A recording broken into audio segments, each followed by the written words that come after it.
Bienvenidos todos, gusto de saludarles. Estamos nuevamente en un café para Canut, en esta nueva serie de programas del año 2025 con unos invitados extraordinarios.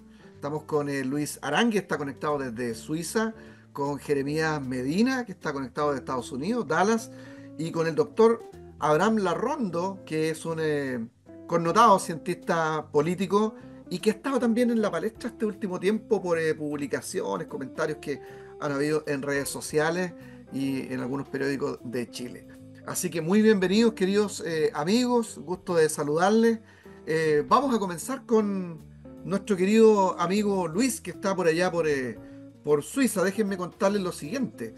Luis Aranguiscán es licenciado en Letras, mención Lingüística y Literatura Hispánicas de la Pontificia Universidad Católica de Chile, magíster en Estudios Internacionales de la USACH, magíster en Estudios Políticos de la Universidad de los Andes, doctorando en Política Social en la Universidad de Friburgo, Suiza. Solo decir lo siguiente, ha sido galardonado con la prestigiosa beca de excelencia del gobierno suizo para cursar un doctorado en política social en la Universidad de Friburgo. Esta beca, otorgada por la Comisión Federal de Becas para Estudiantes Extranjeros, está dirigida a estudiantes extranjeros altamente calificados que desean realizar estudios de posgrado en Suiza. Ha escrito importantes artículos de opinión sobre temas religiosos y políticos, y si sigo no voy a terminar nunca, nunca, nunca. Yo creo que eso ya fue más que... Yo lo Está conocí bien. apoyando a una gran académica, haciendo investigaciones con ella. Me refiero a la escritora Eugenia Fediakova. Cuéntanos, Luis, ¿cómo estás? ¿Qué estás haciendo por allá? Aparte de Oye, todo el estudio, ¿cuáles son tus sueños a futuro? nada, primero agradecerles la invitación a conversar y dedicado a estos temas, tú sabes, no son muy... A veces son un poco polémicos, pero tratamos de hacerlo con la mayor imparcialidad posible, así que en eso está. Muy bien, muchas gracias. Si está por ahí con nosotros, entonces yo le decía, don Jeremías Medina, este caballero, pucha, ha estado muy presente siempre en los procesos de cambio político del mundo evangélico, alguien muy conocido dentro de este mundo. Estudió educación en el Instituto de Texas, es licenciado en Administración Pública en la Universidad Iberoamericana de Ciencias y Tecnología, magíster en Teología del Seminario Teológico Bautista, cuenta con una maestría en Liderazgo y Gobierno en la Universidad Bautista de Dallas, fue director de la ONAR, Oficina Nacional de Asuntos Religiosos, dependiente de la Secretaría General de la Presidencia. Decisivo, también no voy a Me terminar he porque he olvidado tenido de las tres. muchos cargos. ¿Cómo estás, Jeremías? Mi querido Luciano, muy bien, los saludo a todos, a Luchito, a Abraham.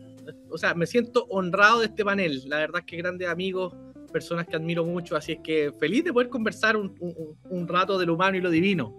Oye, y también tuve el privilegio, mientras tuve el honor de tener a mi director regional, a mi gran Luciano Silva, que fuiste ahí director regional ahí en el Biobío, esa región que tú amas mucho, que siempre defendiste, que siempre estuviste ahí dando la pelea. Feliz de poder conversar, los saludo desde acá, desde Dallas, donde Dios me tiene también haciendo clases, así que bien contento con la familia. Qué maravilloso. Yo soy el más chiquitito aquí de todos ustedes porque voy a presentar aquí a don Abraham Larrondo Vega, quien se ha convertido no solo en un amigo, sino también un maestro para mí en muchas cosas. ¿Ah? Él es magíster en Una ciencia política. leyenda, Abraham es una leyenda en la academia. No, leyenda. Mira, magíster en Ciencia Política de la Universidad de Chile, mención Teoría Política, profesor de Historia y Geografía, licenciado en Ciencias Sociales, egresado en Estudios Americanos, mención Relaciones Internacionales en la Universidad de Santiago de Chile, egresado en Educación en la Universidad Cristiana de Florida, Estados Unidos, con una serie de diplomados en Liderazgo y Emprendimiento, conferencista internacional de universidades y centros de educación superior de Chile, Bolivia, Perú, Argentina y los Estados Unidos, Florida y Virginia, Washington, DC. Ha sido director de Planificación y Desarrollo en el municipio de Maipú, director de magíster en Dirección Educacional en la Escuela de Posgrado de la Universidad Diego Portales y de una serie de otras universidades. También ha sido candidato y está en la historia evangélica de Chile porque también fue precandidato presidencial y uno de los fundadores de uno de los intentos de hacer un partido evangélico en Chile. Así que con todos estos antecedentes, mis queridos amigos, vamos a tratar de respondernos una pregunta. Quiero decirle a todos quienes nos están mirando que Luis, por el tema de su doctorado, es probable que salga prontamente del live, ¿verdad? Y Jeremías, por su trabajo allá también en Dallas, también, pero vamos a tratar de aprovecharlos a ellos. Vamos a comenzar con Luis en esta primera ronda. Fíjense, tengo una pregunta aquí. A los leones, Para vamos. ustedes, para ustedes, ¿cómo ha sido históricamente la relación entre los evangélicos y la política en Chile? Voy a repetir. ¿Cómo ha sido para ustedes históricamente la relación entre los evangélicos y la política en Chile? Por ejemplo, ¿en qué momento dejaron de ser aliados de movimientos sociales y por qué se creía que eran apolíticos? Es un concepto re interesante. Yo trabajé con ese concepto de apoliticismo en mi tesis doctoral y aprendí enormemente sobre algunos autores en Chile y otros fuera del país sobre este punto. ¿Qué piensas, querido Luis? Yo partiría diciendo, o sea, para esto tenemos tesis y papers enteros, digamos, así que voy a tirarme con lo Eso. más. Yo partiría diciendo que el problema de la relación entre evangélico y política en Chile eh, tiene mucha relación con la complicación que los evangélicos han tenido para entenderse ellos mismos en la sociedad en la que están. Yo creo que los evangélicos en Chile, si tú miráis perspectiva general, dejo fuera aquí a las tradiciones longevas, luteranos, anglicanos, presbiterianos, estoy hablando sobre todo del evangélico autóctono. Yo creo que el evangélico autóctono en estos 115 años, pensando en el avivamiento de 1909, ha carecido de un pensamiento social claro. Eh, y hablo en general porque si uno va en particular, por ejemplo, Willy Hoover, el fundador del mundo pentecostal en Chile, tenía un pensamiento social muy claramente definido que venía del mundo metodista y si tú vas a las fuentes lo vas a encontrar.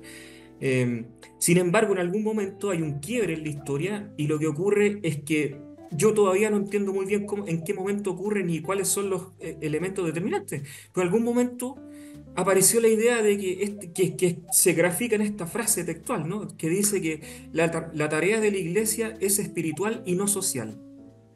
Eso yo te diría que aparece como, yo me atrevería a decir que aparece de los 30, 40 en adelante, era algo completamente ajeno a Willy Hoover.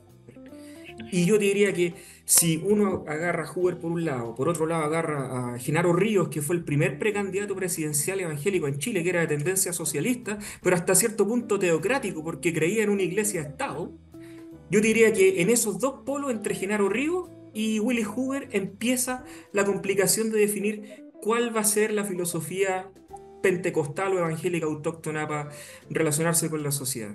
Esos dos polos. Así parto. Oye, qué interesantísimo. Genaro Río Campos, ¿no? Del ejército, fundador del Ejército Evangélico de Chile, ex Correcto. metodista pentecostal, ¿sí? ¿O Pero, no, profesor? Sí. Jeremías, ¿tú qué piensas?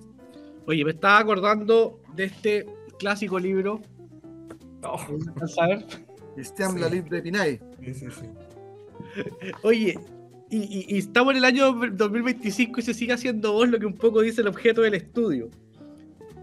Tratar de estudiar las iglesias protestantes dentro de la sociedad chilena. O sea, tratar de entender este fenómeno. Y yo siempre lo he dicho, no podemos disociar el estudio de la política chilena sin tener en cuenta la iglesia evangélica como un actor fundamental. Y no solo ahora, desde el inicio de la República de Chile. Yo acá a los tejanos les hablo bastante de Poinsett, de Robert Joel Poinsett. Aunque no está comprobado, hay varios historiadores que dudan de su protestantismo, pero generalmente fue protestante y fue uno de los principales impulsores de lo que fue nuestro primer ensayo constitucional. Y estamos hablando de 1800, o sea, hoy día estamos conversando la política contingente de 2025, pero si nos vamos 200 años atrás, seguimos presentes. La construcción de un Chile republicano se debe a la iglesia evangélica. Tenemos las leyes laicas de Santa María, o sea, un montón de aportes que la iglesia evangélica ha realizado en la construcción de la política que nos lleva a entender que cometimos un gran error en el paso del tiempo. Y es un error que creo que tiene una base doctrinaria. Que acá los gringos lo entendieron bien, los europeos lo entendieron bien, por eso son países desarrollados. Y ahí, bueno, en Suiza, tú podés ver en Suiza, tú sales a la calle y ves el evangelio en todas partes. Pese a que hoy día los países europeos están muy alejados de la iglesia, pero su base bíblica, sus principios bíblicos nunca se han ido. Y es entender la relación de cómo el Evangelio como el principio bíblico transforma la sociedad y nuestra responsabilidad frente a eso como cristianos. Y lamentablemente esta dicotomía, sobre todo las iglesias pentecostales, comenzaron a separar esto. O sea, una cosa es lo público y lo otro es mi vida interna privada de fe. Cuando es todo lo contrario, la Biblia nos llama que todo tiene que tener involucramiento de fe. Entonces solamente me acerco al mundo político cuando hay elecciones, solo me acerco al mundo político cuando tengo que ver, a ver, qué me puedes dar o qué podemos transar, en vez de pensar cómo yo puedo influir a mi sociedad desde todo el aspecto político, no solo en las elecciones. Lo hablábamos al principio, la función pública no es solo ser candidato, la función pública es ser un maestro de escuela, ser una enfermera en un consultorio, la función pública. Entonces creo que cometimos un error como iglesia prácticamente doctrinario, que hoy día nos ha llevado al punto donde estamos. Entonces por eso partí desde 1800 hasta ahora, donde realmente hoy día, y lo conversábamos fuera de cámara, nos ha llevado a que tenemos una iglesia que se divide ideológicamente, cuando lo que nos tiene que unir es el Evangelio. Entonces cuando ponemos las ideologías por sobre el Evangelio, y no el Evangelio por sobre las ideologías políticas, generamos estas divisiones, estas competencias, y bueno, que el pecado de nuestras vidas se manifiesta. Así que eso es lo primero que... Oye, y Poinsett también... reconocido luchador a favor de la independencia chilena. Nos dicen que la primera o las primeras, ¿cómo se llama esta imprenta? Las trajo él, ¿no? Para ayudar a los... los gringos lo mandan a Chile, el primer cónsul de Estados Unidos en Latinoamérica. Sí, acá claro. Nuestro Luis nos puede ayudar. Déjame ir. No, pero está interesante porque ahí tenemos un evangélico absolutamente comprometido con la independencia. Lo que recuerdo es mi gran profesor Juan Belli. Sí, muy bueno. Oye, bueno, ahí está Abraham. ¿Qué dice Abraham tú? ¿Qué decía Juan Belli? Decía que Poinsett cuando llega a Chile, claro, fue el que pone en el ensayo constitucional que el país era católico apostólico y le borran la palabra romana. Sí, el primer acuerdo constitucional, ¿no? Sí. Claro, entonces eso fue obra de Poinsett. Sí, interesante. El doctor Larrondo ahí nos está observando no sé si está con agrado o no, querido Abraham. ¿Usted qué? No, pero con todo agrado. Me quedaría puro escuchándolo porque son mentes brillantes. Entonces, pero vamos a cortar este tema que está muy interesante. Ambos de alguna manera tocaron el concepto dicotómico, que es un concepto teológico. O sea, es sociológico, pero se aplica a la teología, en que el mundo por separado, ¿no? Que eso viene de los romanos, ¿no? De ver el mundo por separado, y el griego lo ve integral. Hay un libro de Leopoldo Sea, que es clásico, ¿no? El pensamiento latinoamericano, donde él dice que claro, que mientras los sajones construyen el reino de Dios, los latinos lo están esperando. Y eso es estructural. Eso no es solamente de la iglesia evangélica, sino también la iglesia católica y las religiones latinoamericanas, de ver esta concepción dicotómica, ¿no? Por separado. Y vamos a Chile, en el tema del golpe militar, ¿cierto? Del 11 de septiembre, en que la Liga tomó el concepto dicotómico y empezó a evangelizar el alma, pero no la cultura, ¿eh? Y de hecho el crecimiento de la población evangélica se debe a que el enfoque era salvar el alma, no el entorno, el alma. Y eso nos hizo crecer un 5% anual, un crecimiento salvaje. Hoy día tenemos un crecimiento vegetativo, ¿no? Que es 1 por 1.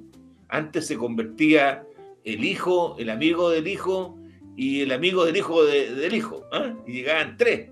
Ahora con fortuna se salva el hijo, ¿eh? Con fortuna me refiero a que se convierte al evangelio.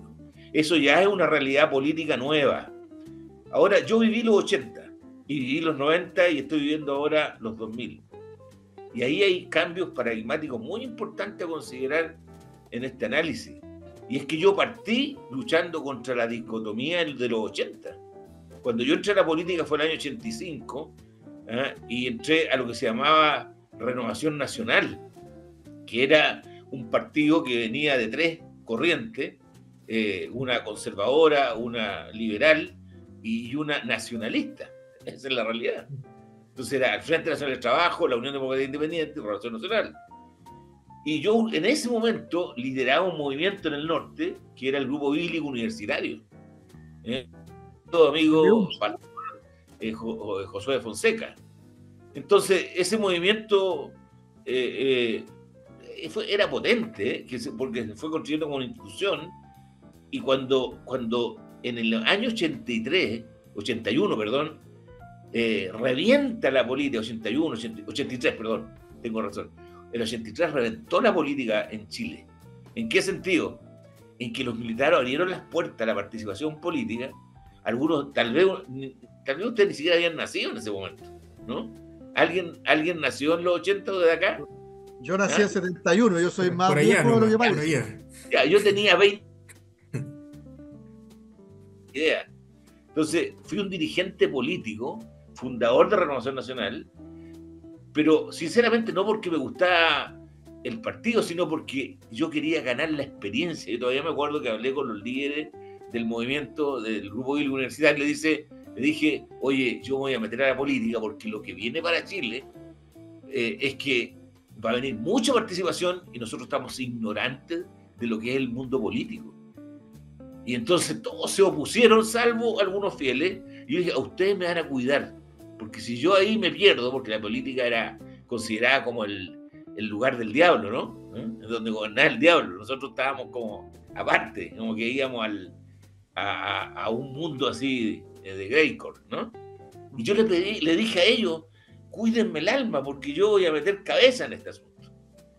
Bueno, para salir de lo personal, lo que estoy diciendo es que para mí la política partió en los 80, cuando los evangélicos buscamos una forma de expresarnos políticamente en dictadura y posteriormente en democracia. Buscábamos formas de expresión.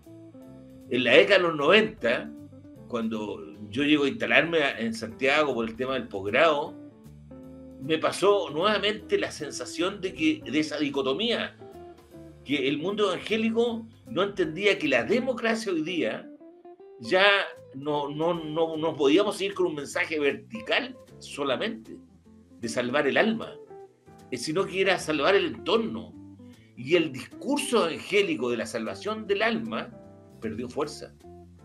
Y los evangélicos que se convirtieron en las universidades se vieron atrapados porque no tenían una preparación para enfrentar la democracia. Y yo nuevamente, ¿dónde empujé la fuerza evangélica de mi orientación? A Renovación Nacional.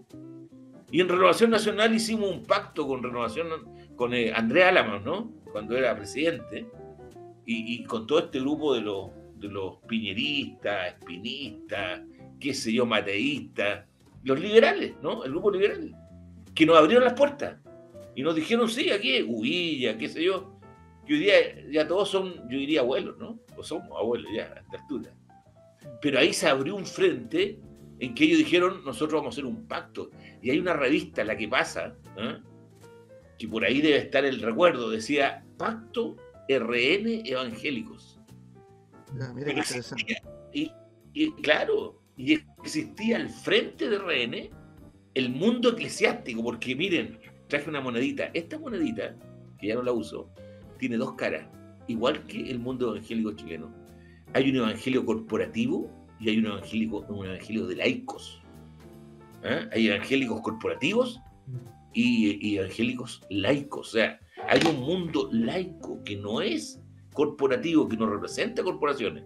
Las corporaciones fueron lideradas por el COE, fueron lideradas por el pastor Ana. Y eso hizo que se enfrentara una realidad en que laicos íbamos por un camino y corporaciones iban por otro. El tema es que las corporaciones lideradas por Ana Balón y compañía, ¿no? Todos los poderosos líderes de grandes corporaciones, negociaban con el gobierno la posición de la iglesia frente al COE, o sea, perdón, frente a la ley de culto, ¿no?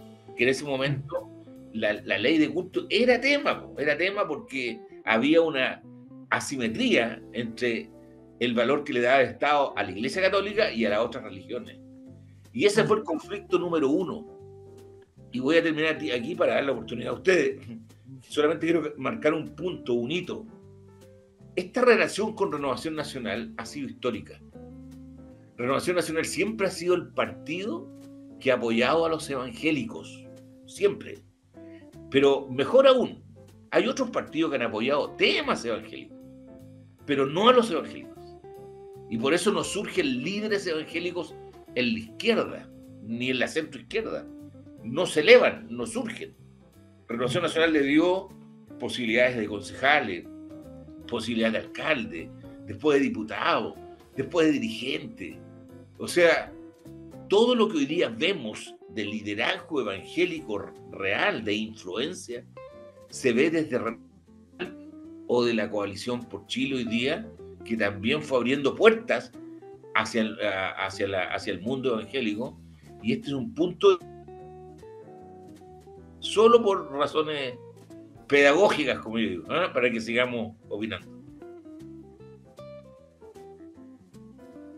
Estás muteado, Luciano. Eso, me interesa mucho antes que perdamos a Luis, que está en sus actividades, que nos puedes opinar si te quedó algo de la pregunta o que nos metamos en esto mismo que ya acaba digamos, de avisorar el doctor Abraham Larrondo, que tiene que ver con la organización de las iglesias evangélicas en torno a lo político. De eso ya empezó a hablar un poco Abraham. ¿Cómo lo miras tú? Porque tú has estado trabajando mucho tiempo con Eugenia Fediakova, que se ha dedicado a mirar cómo los evangélicos han logrado organizarse, y ha tenido, digamos, varios libros sobre el tema.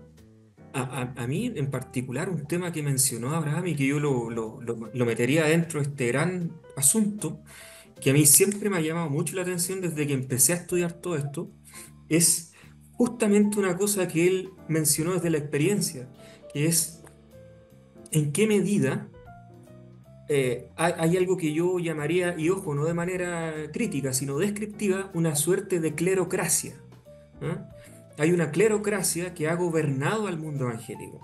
Insisto, no es peyorativo esto, porque la palabra a veces puede sonar conflicto, no, pero hay un clero evangélico que ha mantenido el poder durante mucho tiempo, y mi impresión es que probablemente eso sea uno de los elementos que impide el surgimiento de liderazgos laicos. ¿Y por qué hago este punto? Lo hago por una razón muy concreta, que es que yo creo que en la política evangélica no se puede desarrollar mejor, porque los cuestionamientos e intereses relacionados con la clerocracia se imponen por sobre las visiones de país que tienen los laicos, que probablemente sean distintas y más amplias, porque el laico no tiene las restricciones eclesiásticas. Es un creyente, pero no tiene por qué ser... No sé si me explico. Entonces, yo creo que ese es un punto realmente importante para entender cómo los evangélicos piensan esto, porque si a esto uno le añade otro componente, que es el componente de que por muchas décadas la actividad intelectual ha sido restringida en las iglesias sistemáticamente, entonces tiene gente que tiene mucho deseo de salir y surgir y hacer cosas con la intención y la visión profesional, pero que como las iglesias no tienen pensamiento ni tradición desarrollada para entender el lugar de los evangélicos en la sociedad, entonces este laico lleno de impulso no tiene cómo, digamos así, darle un marco evangélico a su impulso político. Y por eso también al mismo tiempo que ocurre que, por ejemplo, lo que decía Abraham, que RN abre puertas, también ocurre que tienes evangélicos distribuidos a lo largo de todos los partidos, lo cual no es malo, por supuesto. Pero hay un punto ahí que es muy de fondo, que tiene que ver con en qué medida dos factores influyen. Uno, el poder de la clerocracia gobernando al laicado, y lo segundo es cómo esta misma clerocracia, sobre todo en el mundo pentecostal, ha mantenido al laicado en un desconocimiento muy profundo sobre los temas sociales, sobre la reflexión social, en todos los ámbitos. De hecho, estaba leyendo aquí un paper de David Martin, uno de los investigadores más brillantes sobre pentecostalismo en Latinoamérica, y una de las cuestiones que él mencionaba por acá, él decía, mira, Lo tengo, mira, es textual, esto está en inglés, pero lo paso en español al tiro. Él dice, el mundo de la educación humanista, incluyendo la teología, es desconocido y amenazante e inútil, porque lo que importa son las necesidades prácticas. Y te lo dice textual, esto es un paper del 1995, digamos. Y uno lee esto 30 años después y no ha cambiado, digamos. ¿Te das cuenta? Entonces tiene la población evangélica con más recursos en la historia del movimiento pentecostal en Chile. Ahora está lleno de profesionales. Antes no existía eso. Y además tiene gente que ya son empresarios, que tienen recursos, que tienen todo, y resulta que la cultura no ha cambiado. Entonces tú te preguntas, bueno, ¿dónde está el problema? ¿Está en que no había plata y no había educación? Y probablemente ese no es el único problema. No es plata y educación, nomás necesitas cultura, pero en el amplio sentido del término. Y eso es algo que no lo puedes solucionar de un día para otro, y además es una situación que en realidad yo creo que es un determinante. Lo que Abraham dice, yo creo que se explica mucho de esto también. Oye, antes que te vaya, muy chiquitito, porque sé que estás en tus cosas, pero te publicaron un artículo en un periódico y dice así, mira, dado que es uno de los temas muy importantes de la política en Chile en torno al mundo evangélico, que tiene hoy día el Partido Social Cristiano candidata a la presidencia de la República, y yo espero que les vaya muy bien. Yo pasé por ese partido, fui uno de los fundadores y bueno, hoy no estoy ahí, estoy de regreso en Renovación Nacional, muy contento. Y tú escribiste un artículo eh, que lleva el siguiente título: El Partido Social Cristiano, una fuerza débil, por Luis Aranguis Can. Eh, ¿Por qué escribiste ese artículo y qué es lo que tú planteas básicamente, Luis, ahí? Y yo lo que veo es que básicamente lo que tú tienes acá son tres grandes problemas. Y yo creo que estos problemas están relacionados con todo lo que hemos venido comentando antes. Esto es estructural. Es decir, tienes un problema ideológico. El mundo evangélico, al no tener un desarrollo intelectual durante muchos años, no tiene las herramientas para enfrentarse a los problemas políticos en clave política. Entonces, yo creo que eso es una situación que es estructural. Mira, a ver, yo creo que el mejor contraste acá, con enormes diferencias por supuesto, pero sirve mucho, es justamente compararlo con el mundo católico. Tú puedes tomar casos del protestantismo en Europa y es más o menos lo mismo, pero agarro Chile porque Chile es el país, y en fin. Eh, Cuando tú eres una fuerza social, tú necesitas tener un montón de organismos asociados. Tú necesitas tener universidades, necesitas tener grupos empresariales, necesitas una coordinación orgánica. Eso es lo que constituye las fuerzas sociales. No sé si tú te has fijado, o sea, esta cosa del discurso evangélico, yo la llevo escuchando más de 10 años, ¿no? Somos el 20% y nadie nos toma en cuenta. Entonces siempre el reclamo en las campañas, en todos lados, ¿cómo es posible que siendo el 20% no influyamos en nada? Y fíjate como hacia afuera. Pero ¿qué pasa si tú haces la pregunta hacia adentro? Somos el 20% y no logramos nada. Bueno, entonces haga la pregunta hacia adentro. ¿Cuáles son las deficiencias estructurales? Y el problema está en que en el mundo evangélico hay una cuestión que no se dice mucho, pero la autocrítica siempre es mal mirada, aunque sea racional, aunque sea, en fin, lo que sea. Entonces, obviamente, como no tienes espacio para el análisis racional, no mucho al menos, depende de cada quien, pero todos sabemos que el margen es estrecho, igual, entonces tú no puedes pensar más lejos. Y entonces, si tú te fijas, el mundo evangélico en 100 años, mira, el tema, esto del mito de la universidad evangélica, desde los 2000 yo escuché por lo menos 3 intentos. Pero después, yendo a la historia, me encontré con que en los 60, 70 ya alguien andaba con esto. Imagínate tú la cantidad de profesionales que hay en todo Chile, evangélicos, médicos, enfermeros. Podrías armar una red de hospitalaria, no sé, ¿me entendés? Podrías hacer un montón de cosas si agarraras y coordinaras toda esa energía. Pero ¿por qué no se puede? Yo me atrevo a decir una de las razones, es por la clerocracia. Porque los feudos pastorales, cada uno resguarda su terreno, y si tú te juntas con el de allá, cuidado, porque no son como nosotros, y por más que los evangélicos durante muchas décadas los evangélicos han intentado proyectarse como una fuerza unificada, pero eso es falso. Y yo creo que no es muy difícil darse cuenta que es falso cuando uno está dentro. Y ese es el problema, que al final se crean estas máscaras, digamos, para decir que los evangélicos son una gran fuerza, cuando en realidad el fraccionamiento interno es tan profundo y las divisiones eclesiásticas son tan fuertes que coordinar una acción conjunta estable en el tiempo es algo prácticamente imposible. Y eso cualquier evangélico que tenga un mínimo roce con el mundo público lo sabe y lo lamenta, pero el problema es que como eso hacia adentro no se puede comentar porque es complicado, porque es complicado. Entonces se prefiere quedar básicamente en esa superficie. Yo te diría eso así, digamos, bien, eso.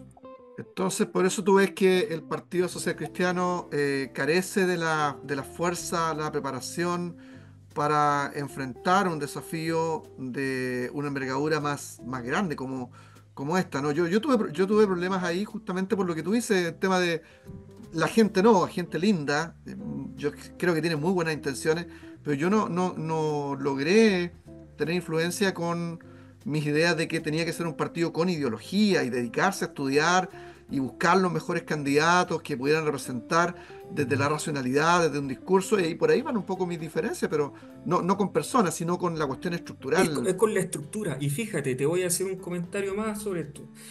Si tú lo miras, porque cuando uno dice este tipo de cosas en el mundo evangélico es como extravagante, pero cuando tú miras afuera te das cuenta que la extravagancia no está afuera, está en el mundo evangélico.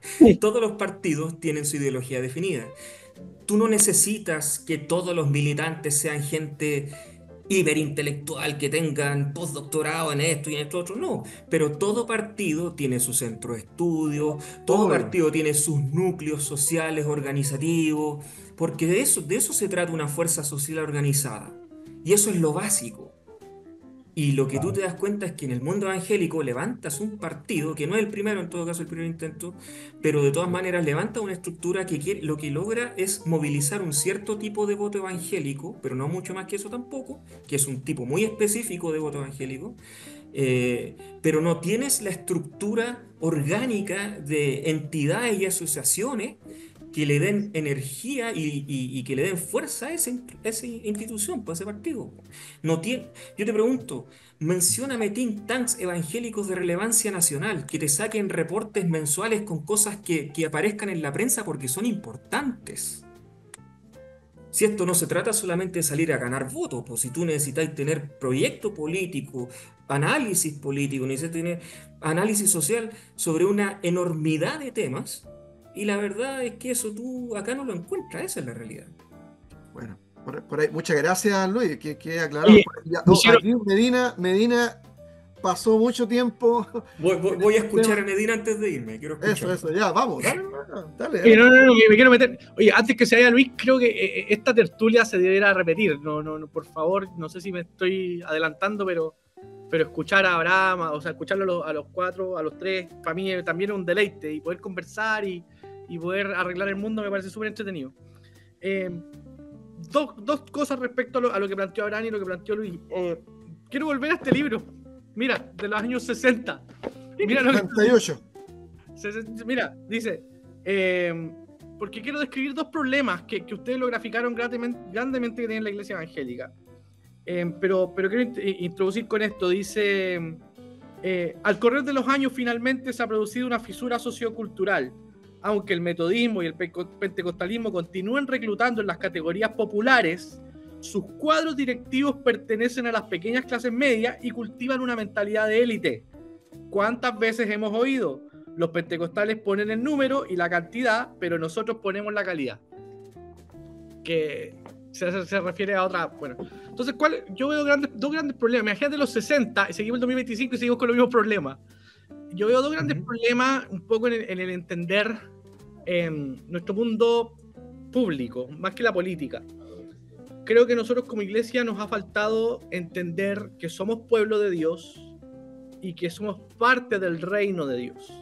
Y muchas iglesias, y me siento con la libertad de decirlo, porque ya no soy director de la UNAR ni quiero volver a hacerlo, entonces puedo hablar con libertad. Hay muchas iglesias... Capaz que lo vuelvan a llamar. No, siempre con la disponibilidad de asesorar, siempre con la disponibilidad de compartir con amigos mi experiencia, pero no más.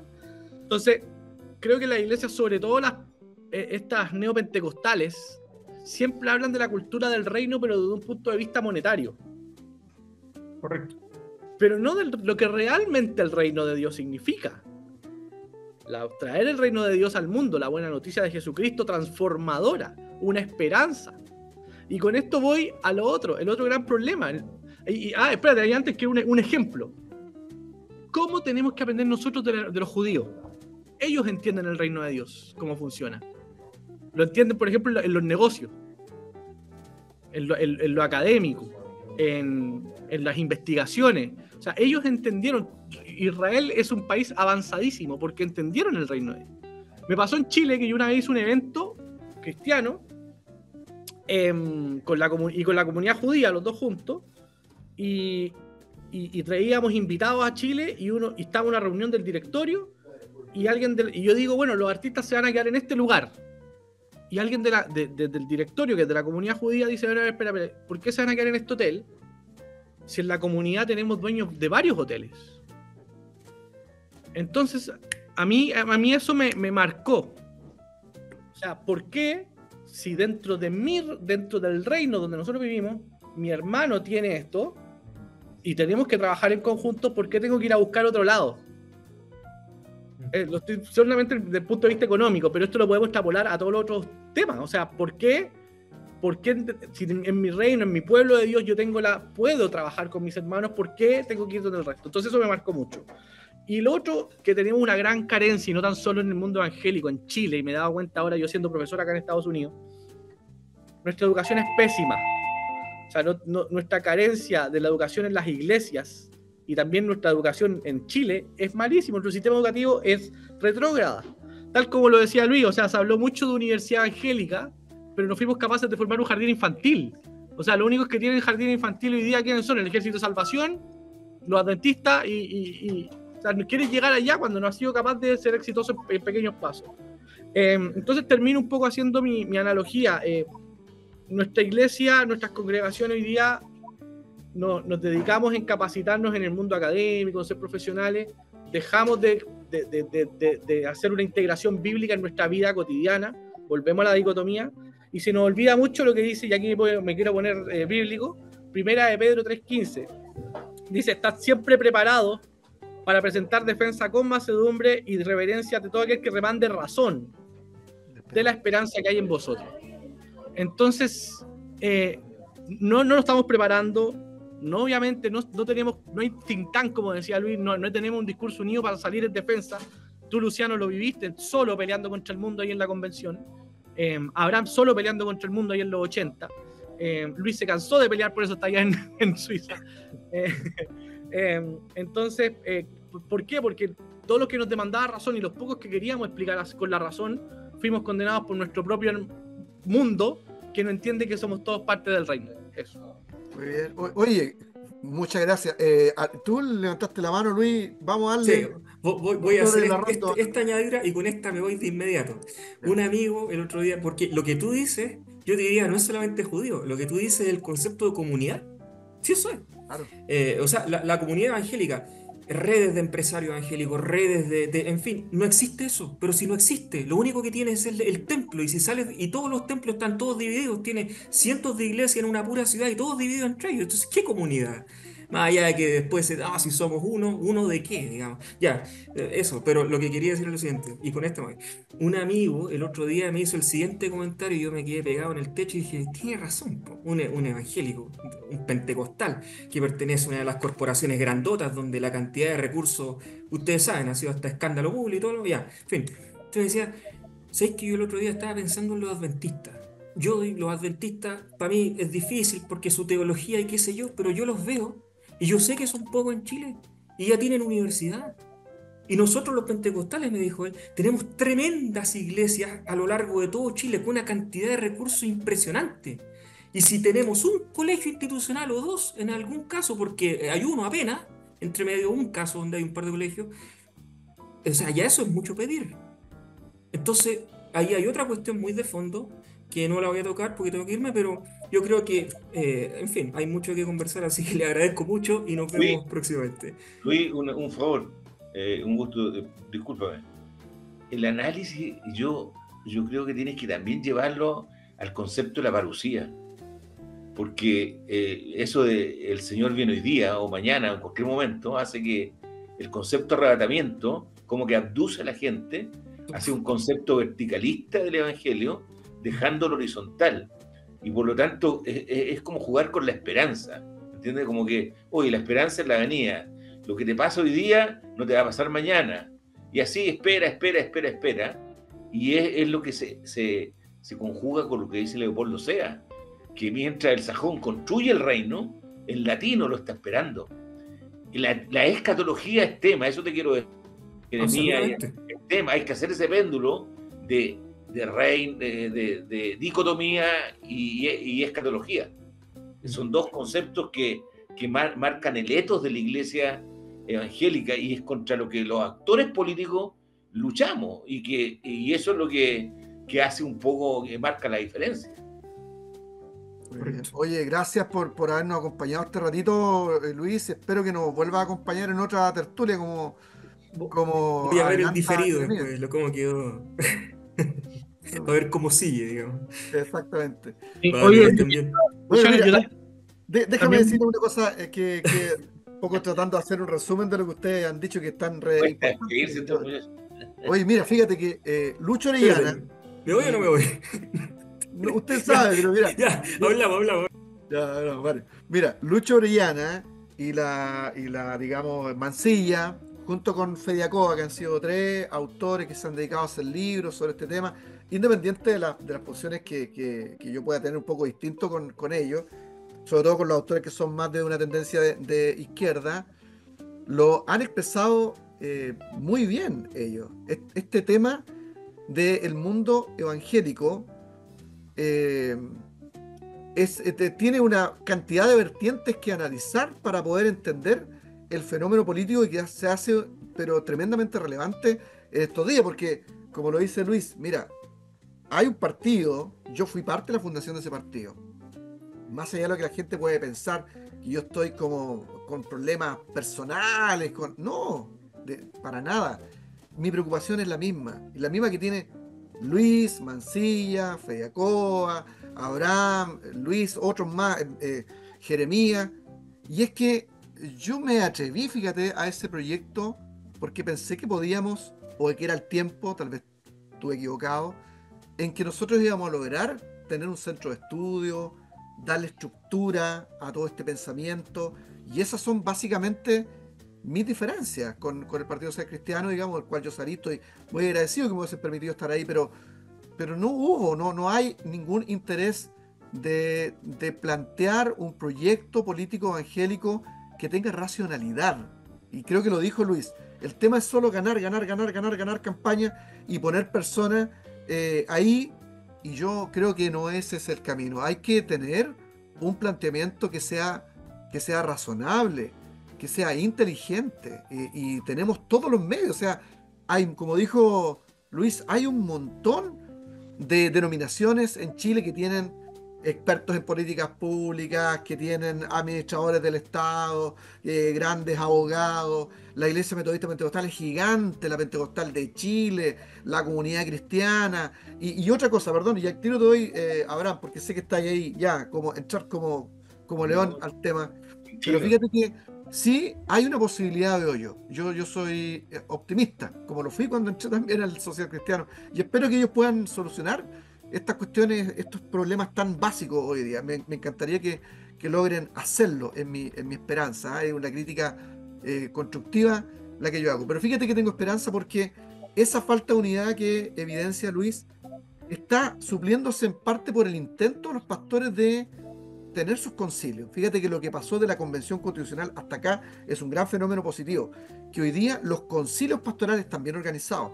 Un concilio por comuna, básicamente, o 2, luego una provincial de pastores en cada región, una coordinadora evangélica regional en cada región, todas ellas apoyando a la plataforma evangélica nacional, que está arriba, ¿verdad? En la plataforma evangélica nacional le abrieron espacio al foro pastoral, a otras entidades, digamos, de evangélicos también, de entidades históricas, y la UNIPECH, la Unión de Iglesias Pentecostales de Chile, donde hay 5 o 6 organizaciones que tienen más de 1 millón de personas dentro de sí, si los juntas a todos. Entonces, yo sí creo que hay atisbos de unidad. Yo esperaba que este Partido Social Cristiano fuera eso, pero yo no compatibilicé con ellos en eso, en que yo creo que hay que ser más serios en el tema de la política. Y bueno, pido perdón nomás, pues finalmente me recogió mi partido de origen, y me gustó mucho lo que tú dijiste, Abraham. Pareciera que Renovación Nacional siempre, mirando con mucha objetividad, fue el partido que le ha abierto espacios reales al mundo evangélico para poder plantear ya sea su pensamiento social cristiano o otras posturas políticas que hayan tenido estos representantes políticos del mundo evangélico. ¿Qué piensas ahora? Pienso que si Jeremías quiere opinar, le doy el paso porque está con problema de tiempo, ¿no? Sí, me tengo que ir. Pero agradecer, Luciano, este espacio. Yo ahora tengo que empezar mi clase. Pero simplemente contar una anécdota. Tal como tú lo dices, o sea, hay atisbos de unidad, Luciano, pero hay personas que han entendido mal la unidad. Es la unidad, pero si estás de acuerdo conmigo. Si no estás de acuerdo conmigo, no hay unidad. Y creo que eso no es una real unidad. Me pasó cuando volví a Chile la primera vez. Había un movimiento de pensamiento cristiano que se estaba formando de jóvenes. Y voy a una primera reunión y casi una inquisición. O sea, me preguntaron hasta qué había desayunado el día de ayer. Y porque si estaba de acuerdo con los estándares que ellos decían, podía yo entrar a ese. Y yo le dije, a mí no me interesa, yo llevo toda una vida luchando, no me interesa entrar a sus sectas. Y así, o sea, lamentablemente se ha malentendido la unidad en algunos movimientos, la unidad siempre cuando estés de acuerdo conmigo. Creo que eso no es el espíritu cristiano. Lo comentábamos fuera de cámara, el mismo Jesús en su equipo, en sus 12 tenía al publicano y tenía un celote. O sea, fue capaz el amor de Dios, el amor de Jesús, el Evangelio, unirnos en una sola causa. Entonces creo que hemos perdido eso de vista, hemos puesto mucho más nuestros intereses por delante que, vuelvo a decir, el reino de Dios. Gracias por este espacio. Oye, querido Jeremías, una última cosita nomás. ¿Qué tu punto de vista sobre este tema de la postulación a la presidencia del candidato, de la candidata al Partido Social Cristiano y esta publicación que hizo Luis Arangui? ¿Tienes alguna opinión? Bueno, respecto a la candidatura de la diputada Francesca, está en su legítimo derecho como partido. Ellos son un partido nacional, lo pueden hacer, presentar sus candidatos. Entiendo que el Rojo Dedo va a ser el primer candidato respecto a eso. Yo un poco ahí discrepo de Lucho y no se lo puedo decir. Yo creo que el PSC sí tiene fuerza. O sea, no hay que, nunca hay que decir, o sea, sí tiene fuerza. ¿Cuántos parlamentarios tiene? Concejales, son un partido nacional. Un partido nacional, están levantando una candidatura, independientemente de los resultados. No hablemos de resultados, hablemos un poco de su estructura organizacional. Tienen un alcalde en la segunda ciudad más importante del país. Así es. Entonces no hay que menospreciar ese trabajo que han hecho. Pero claro, o sea, ahí voy. Lamentablemente yo tampoco me he sentido identificado con los principios del Partido Social Cristiano, por eso yo también he militado toda mi vida en Renovación Nacional desde los 18 años también. Entonces creo que ahí todavía falta mucho por ver cómo también se desenvuelve el panorama. ¿Llegará a la papeleta la diputada o no? ¿Pero tú crees que va de candidata a presidente real o esto es un intento de una negociación? Yo creo que más, o sea, no me quiero enfocar en el PSC. Yo creo que todos los partidos se envalentonaron y van a ir a la papeleta. Mira. Yo creo que están todos envalentonados. Está Johannes Kaiser, porque al final tú entiendes cómo es este juego. El candidato acarrea a sus parlamentarios. Entonces, independientemente de que seas presidente o no, haces una fuerza en el Congreso. Y al final eso a veces es lo más importante para un partido político que dice, ok, nuestra estrategia no va a hacer llegar al gobierno, pero sí va a hacer llegar al Congreso. Porque el Congreso nos permite generar una base hacia abajo. Entonces yo creo que varios candidatos se envalentonaron y van a llegar a la papeleta. O sea, tenemos también a Meo juntando firmas por fuera. Creo que esta elección, la primera vuelta, va a ser bien interesante. Va a haber una dispersión de votos gigante. Enorme. Y eso me asusta, a mí como sector principalmente. Bueno, muchas gracias, Jeremías, por acompañarnos. Y sí, como tú preguntaste, nos interesa mucho continuar estas tertulias, estas conversaciones para ayudar también a los hermanos, a los pastores a ir entendiendo cómo es posible que el mundo evangélico se organice mejor para tener un aporte que sea realmente significativo a los procesos de cambio social. Sí, no, gracias y qué privilegio saludarte, Abraham, Luciano. Bueno. Mucho cariño y saludo también a todos los pastores de ahí de la octava región, con mucho cariño, querido Luciano, y perdón que me tengo que ir, Ahí Pero yo nomás. creo que, pero aquí tenemos harto paño que cortar, así que cuando quieran nos agendamos de nuevo. Ya pues, saludos hasta los Estados juntos. ¿Eh? Gracias. Acá a los Cowboys de Texas. Chao. Cariño a tu familia. Gracias. Chao. Oye, Abraham, bueno, ¿y qué te parecieron estos dos invitados que No, están en como el dije, extranjero? son mentes brillantes, realmente. Y todavía tienen mucho que dar, mucho. Están recién partiendo. Porque la plataforma que ellos partieron es superior. ¿Me entiendes? A mí me tocó partir con una plataforma, o sea, sin plataforma. Ellos tienen una plataforma, tienen un piso muy bueno. Y que además Oye, lo mira, acompaña en la tecnología y la información, pero no se nos vaya. Porque aquí en la conversación hablamos de dicotomía, de parucía, de corporaciones y de laico. O sea, y tú hablaste de contingencia, ¿no? ¿Qué pasa con esta candidatura presidencial del Partido Social Cristiano? Y yo te quiero dar una opinión de fondo. ¿Eh? oye, pero antes, porque me interesa mucho eso, ahí vamos ahí ahora. Nos quedan unos minutos todavía, Sí. querido Abraham. Pero yo quiero hacer una aclaración primero, porque de repente se piensa, bueno, ¿por qué él fue fundador del Partido Social Cristiano, ahora no está con ellos? Mi tema, para aclararlo, ¿no? Aprovechar de aclararlo, mi tema no es personal, con personas, porque el Partido Social Cristiano tiene gente muy linda. Y yo tuve el deseo de ayudar a liderar a esa gente linda, con la experiencia que tengo en la Convención Constitucional y otras experiencias, ayudarlos a tener una propuesta filosófica, político-teológica, que permitiera que el mundo nos viera bien, como un intento por tener por fin un partido que fuera una plataforma, no solo para evangélicos, sino para católicos, librepensadores que valoran la sociedad occidental cristiana. Y es ahí donde está la gran diferencia que yo encontré en NOS. La verdad es que yo tengo diferencias con el partido, con la dirigencia del partido. Yo pienso que un partido político no lo puede dirigir una iglesia, porque un partido político no es una iglesia.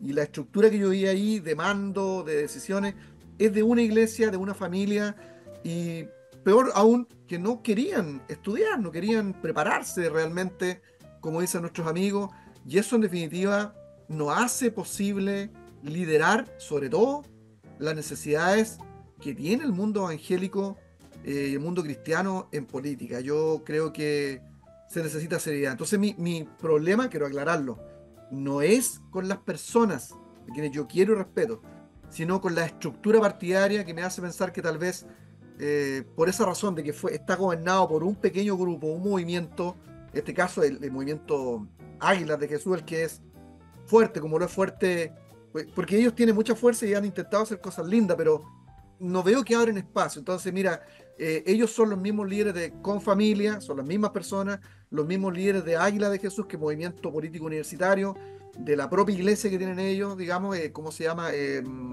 Reconcíliate con Dios, y son los mismos líderes del Partido Social Cristiano. Entonces yo dije, eso no es lo que Chile necesita y finalmente nos podría traer mal, y definitivamente el dar estas opiniones son las que a mí me alejan de esa dirigencia, y termino yo por decidir volver a Renovación Nacional, donde siempre tuve espacio. Entonces quiero hacer esa aclaración, que mi tema no es con personas. Francesca va de candidata a la presidencia de la República. Yo espero que ella persevere hasta el fin para que deje bien a los evangélicos, no se vaya a bajar ahora, porque eso sí que dejaría muy mal a la iglesia evangélica. Y yo espero, aunque no es mi candidata por razones obvias, espero que le vaya bien. Y yo, como dice Jeremías Medina, bueno, es de esperar que ellos vayan consolidando su partido y escuchen la crítica externa, que no es malintencionada, para que puedan representar a un sector importante que los mira a ellos como una alternativa. Mira, yo te voy a dar una opinión, Luciano. Las expresiones políticas evangélicas, todas las he respetado y a todas les he colaborado. Esa es la realidad, porque lo que tú hiciste con el Partido Social Cristiano fue colaborar hasta el punto de tu capacidad de colaborar, porque tú en el fondo discrepas del modelo. Uno puede discrepar del modelo orgánico y obviamente con toda legitimidad salirse de ese modelo orgánico o político, Y yo también colaboré y he colaborado y tal vez voy a seguir colaborando en otra instancia con un movimiento evangélico que en el camino va coincidiendo con los temas de sociedad y de iglesia y de Estado que a mí me importan, como el concepto de la libertad de culto, como el concepto de la familia, como el concepto de los valores morales, como el concepto del respeto a la vida. Claro que voy a seguir colaborando en esas materias con todos los movimientos y partidos políticos evangélicos, pero eso no me da obligación ni a ti, ni a mí, ni a nadie de ser parte de su militancia y restarme a la crítica de sus acciones políticas. ¿Me entiendes? Entonces, yo siento que hoy día tu candidatura parlamentaria, y te voy a dar una opinión en público, ya que esto va a ser público, responde a un paradigma nuevo, en el sentido de que no tenemos en el Parlamento todavía un evangélico que tenga el background, o sea, la cultura que se convierte en capacidad de poder construir una expresión evangélica parlamentaria. No la tenemos hoy día. Entonces, yo veo que tu experiencia como ex constituyente, tu experiencia como trayectoria política, que hoy día la ponga al servicio de lo parlamentario, de una enorme contribución inteligente y sabia. Y te lo dije cuando tú eras candidato a gobernador. Yo no quería que tú fueras candidato a gobernador, porque te decía, oye, tú tienes que ser parlamentario.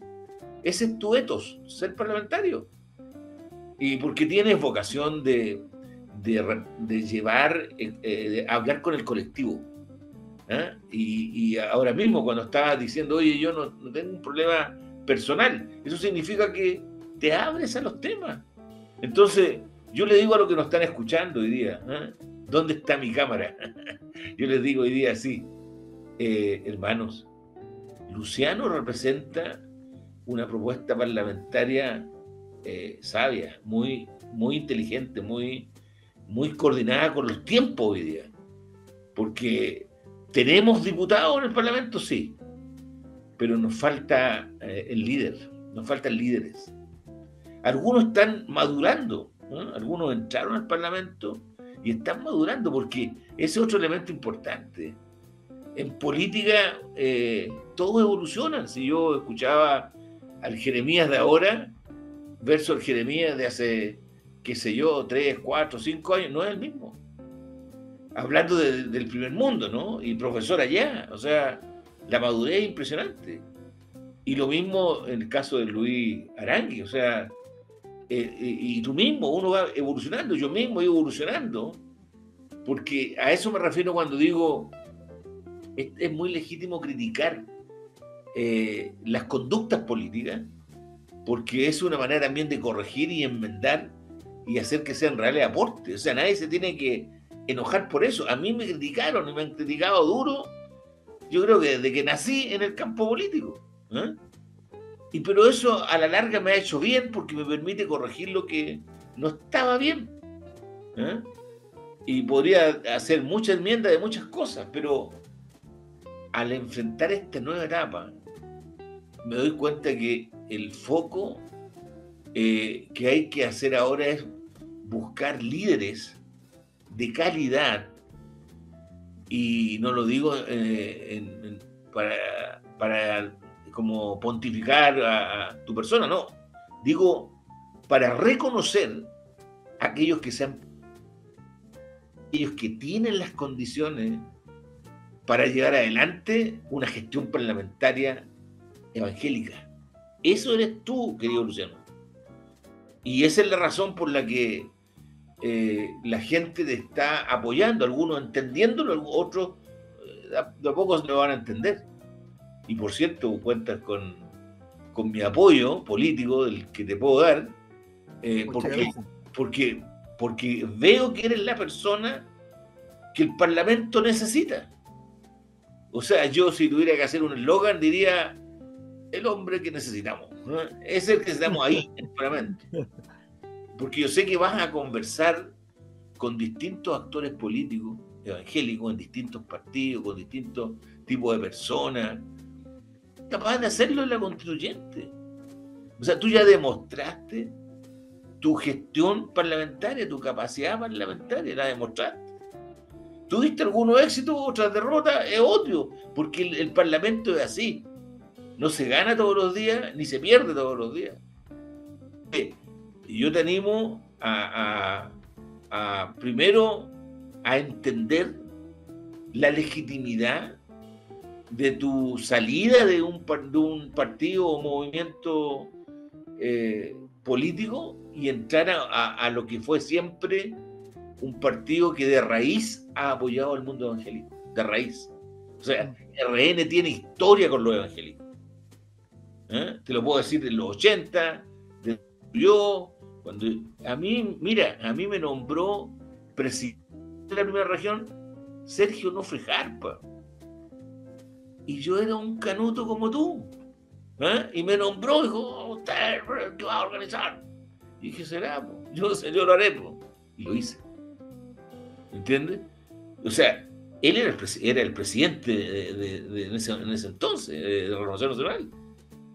Y entonces, y después vino Andrés Alamán, lo mismo, apoyando. Entonces, la historia de RN, y se lo dije a Galilea hace un tiempo, el presidente actual, le dije, oye, aquí hay un vínculo, una historia. Mire, te voy a contar algo más, que me acabo de acordar. Que RN, cuando nosotros pactamos con ellos en el año 96, en el famoso congreso, cuando hicimos el pacto político, RN tenía un problema político, que les cuesta reconocer, yo creo, y es que no entraba a los sectores populares. La UDI entraba porque tenía la UDI popular, ¿no? que lo hizo Yene con el movimiento poblacional o vecinal, pero RN no lo tenía. Entraba a las poblaciones, entraba hasta la clase, por decirlo así, la clase media, la clase profesional. Es como decir, entraba a Las Condes, pero no a La Pintana. Entonces, pero nosotros cuando hicimos el pacto, y estaba el secretario Huilla, ¿no? Que fue ministro después,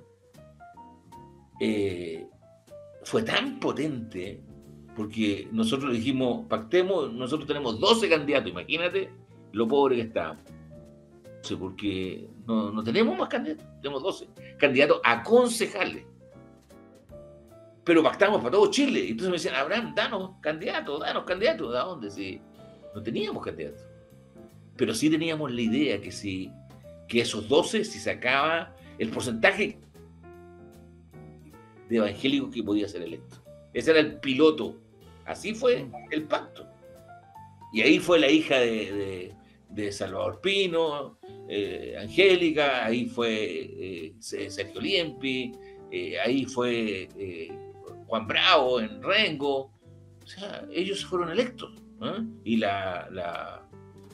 la Florida tuvimos también otra candidata. Y ganó también la elección.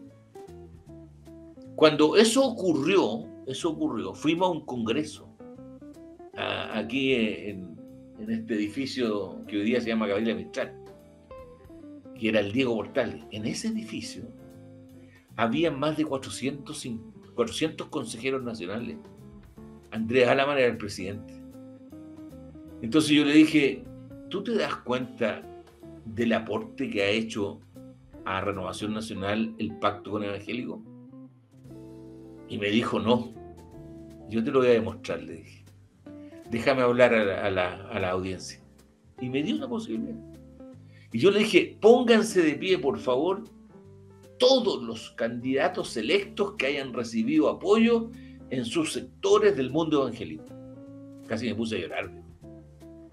Todos se pusieron de pie y aplaudían. Gritaban. Yo, los evangélicos, yo recibí, tengo que reconocer. Imagínate un pacto pequeñito cómo explosionó. Ahí entendí por qué la centro izquierda y la izquierda me daba tan duro, que están ahí en los análisis de la historia parlamentaria. Ahí están los Letelier, Juan Pablo III atacándome porque yo pactaba con la derecha y qué sé yo. Ahí todos los ataques que recibí del COI y qué sé yo, ahí entendí muchas cosas. Porque muchos líderes del otro lado eran evangélicos, eran de izquierda, pero estaban por la lucha corporativa. Yo estaba por la participación ciudadana. Yo estaba por los laicos, ellos estaban por los sacerdotes, por decirlo así. Pero éramos lo mismo, había que complementar. Cerrado el punto, y lo que te quiero decir es que tu candidatura, mira, tiene un valor enorme para el desarrollo del pensamiento político evangélico hoy día. Porque vamos a través tuyo a plasmar ideas, pero ideas inteligentes, ideas filosóficas, sabias. Y no te estoy echando carbón en el lomo, te estoy explicando un proceso. Tú tienes que entender que eres parte de un sistema que Dios ha estado construyendo, y que está de distinta manera. Entonces, la visión teológica es distinta. Por eso le hablé de la parucía, porque hasta el siglo XX la iglesia giraba solo en torno a la venida del Señor. El siglo XXI está girando respecto a la vida del Señor en la ciudad a través de los suyos. Qué interesante la frase. Claro. Si antes era la parucía, ahora es la pedagogía. Ahora es la ciudad. Es como cuando Esdras, ¿cierto? Nehemías construye el templo de Jerusalén, pero Esdras baja al pueblo, y le explica la ley al pueblo, a la ciudad. Y la gente lloraba porque decía, tiene que ver con mi vida real. La Biblia tiene que ver con mi vida real. Y yo hice esto, y lloraba. Y decía, ¿te acuerdas del texto? No lloren, porque el gozo del Señor es nuestra fortaleza. Fíjate que se repite ese texto, pero no se entiende en el contexto que se dijo. Ahí la iglesia no le estaba hablando al templo de Esdras, le estaba hablando a la ciudad. Y es lo que tú vas a hacer ahora. Vas a la ciudad a legislar, y es para la ciudad. No es para el templo, es para la ciudad. José gobernó para la nación, para el imperio egipcio y para las naciones. No para los que vivían en la tierra de José, ¿cierto? Que era el pueblo, su pueblo, la tribu de Jacob, ¿no? Entonces, que no te confundan, porque el hecho que tú seas pastor es importante por tu alma, pero es importante por tu rol, el hecho que seas profesor, que seas doctor, que seas ciudadano y que estés legislando para tu ciudad. Y sí, vas a tener que conversar con el alcalde de Concepción, que te saliste de su partido y has tenido discrepancias, pero como el tema tuyo va a ser la ciudad, vas a tener que conversar con él. Sin duda, y lo ayudaremos y lo apoyaremos, y mira, debe ser. La expresión política de ellos, hay una sola frase que te voy a decir, hay que respetarla. Y tú la respetas. No te estoy diciendo para poder enrolar el político. ¿Es así? ¿Me entiendes? Mira, déjame decirte una cosa, Abraham, muy chiquitita, mira, fíjate. Porque esta es mi mirada que tengo yo. Yo celebro que hayan hermanos evangélicos en el Parlamento, como lo es Francesca, que actualmente ella es diputada de la República. Más allá de los alcances, si es muy corto, mediano, largo, la capacidad que ha tenido para hacer un buen trabajo parlamentario, fuera de los temas valóricos, porque yo digo que el tema del aborto, el tema de la ESI, o de la defensa del derecho preferente a los padres a sus hijos, yo siempre digo, este es como la base, es el desde. O sea, un parlamentario o alguien que se postula, que es de nuestro mundo evangélico, no pueden ser eso solamente sus temas. Ese es como el mínimo, de ahí para arriba. Entonces, como sea, si ha sido harto trabajo parlamentario a favor del pueblo, de la ciudad, como dices tú, como sea, yo reconozco la necesidad la importancia de tenerla ahí en el Parlamento ella, o a la Sarita Concha, digamos que también es una parlamentaria evangélica, pero hay otros más, eso es lo que yo digo. Está Durán en Santiago, está Stefan Chuar en el sur de Chile, también en el sur de Chile, Mauro González, entiendo que la María José Gatica, senadora de la República, y hay otros evangélicos, y lo que yo digo es que a mí lo que no me gusta es cuando tú usas una mentalidad sectaria y dices, tiene que ser nuestro partido, tiene que ser nuestro movimiento, tienen que ser los nuestros, porque si no son los nuestros, entonces como que no hay evangelio fuera. Esas son las posturas que a mí no me agradan, ¿me entiendes? Sí, mira, pero un punto politológico, ¿no? El tema es que yo creo que me distancié del Partido Social Cristiano cuando dejó de ser doctrinario y se convirtió en un partido instrumental. Y ahí yo creo que viene como el vacío que falta por completar. O sea, los partidos cuando son instrumentales a las elecciones y al poder político de sus intereses y de sus interesados, pierden trascendencia. ¿Entiendes? Si tú no estás en Renovación Nacional solamente porque vas a ganar una elección. No, estás ahí porque vas a contribuir, ¿cierto? Con conceptos, con ideas, con gestiones pertinentes y trascendentes. Entonces, cuando tú ves que hay un partido que tiene un nombre de inspiración cristiana, pero finalmente te das cuenta que solamente es un instrumento de poder, entonces tienen que madurar ese concepto. Entonces, alguien dijo una vez, un amigo me dijo, oye, no hay que apurar ganado flaco. O sea, la gente evangélica que ha construido movimientos, partidos, que tiene liderazgo, incluso que tiene cargo, está en un proceso de maduración. Y yo los miro a algunos y digo, estos no son los que eran ayer. Gracias a Dios, yo veo en ti una maduración mayor por las experiencias que ya conversamos.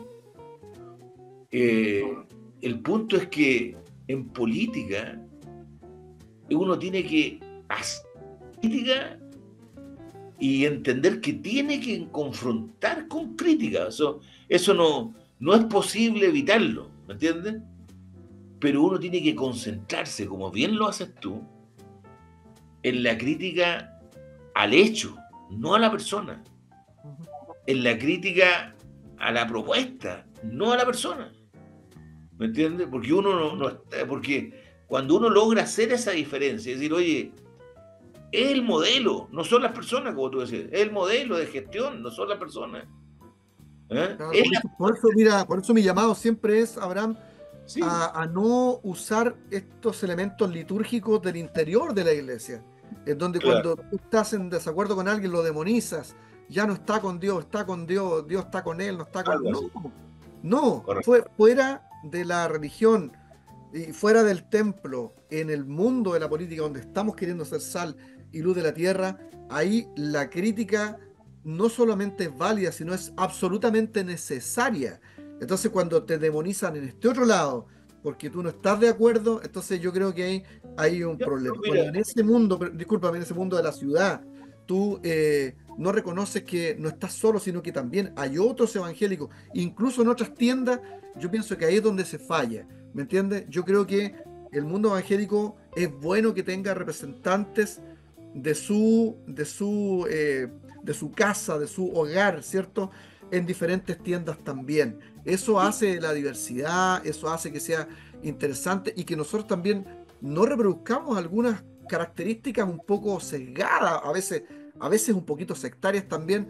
Yo creo que no es bueno que la gente nos vea de esa manera. Por eso yo desde aquí reconozco la importancia del Partido Social Cristiano. Yo digo, no estoy ahí ahora por cuestiones estructurales, no por las personas, por cuestiones ideológicas, no por el tema de las personas.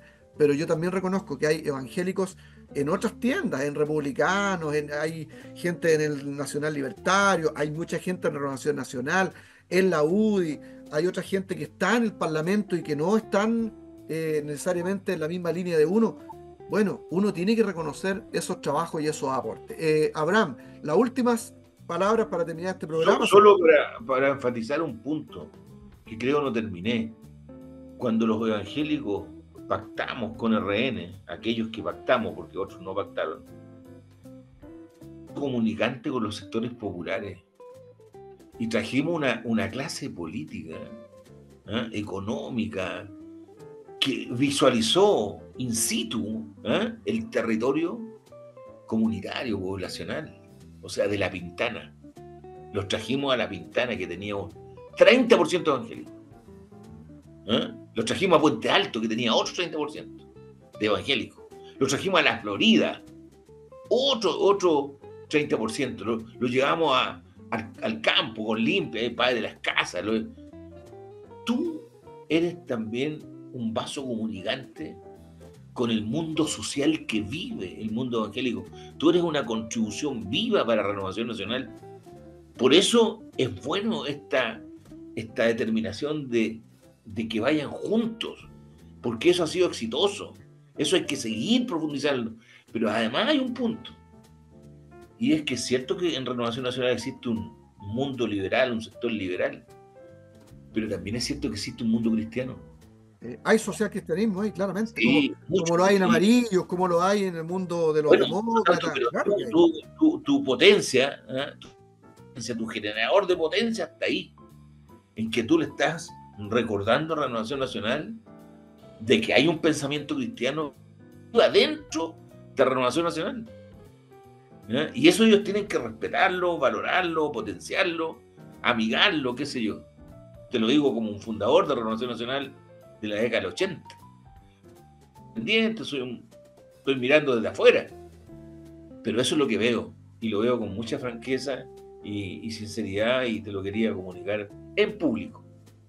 Muy bien, muchas gracias, Abraham, queridos amigos que han acompañado este programa con tremendos invitados, como es el caso de Luis Aranguiscán, Jeremías Medina, exdirector de la Oficina Nacional de Asuntos Religiosos, nuestro querido amigo, el doctor y cientista político Abraham Larrondo. Estamos aquí con esta nueva serie, estos nuevos capítulos, para acompañarle en este proceso de elecciones que se nos avecina pronto, presidencial y parlamentaria, de noviembre 2025. Muchas gracias, les mandamos un abrazo cariñoso, nos vemos prontamente en un nuevo capítulo de Un Café para Canut. Un abrazo.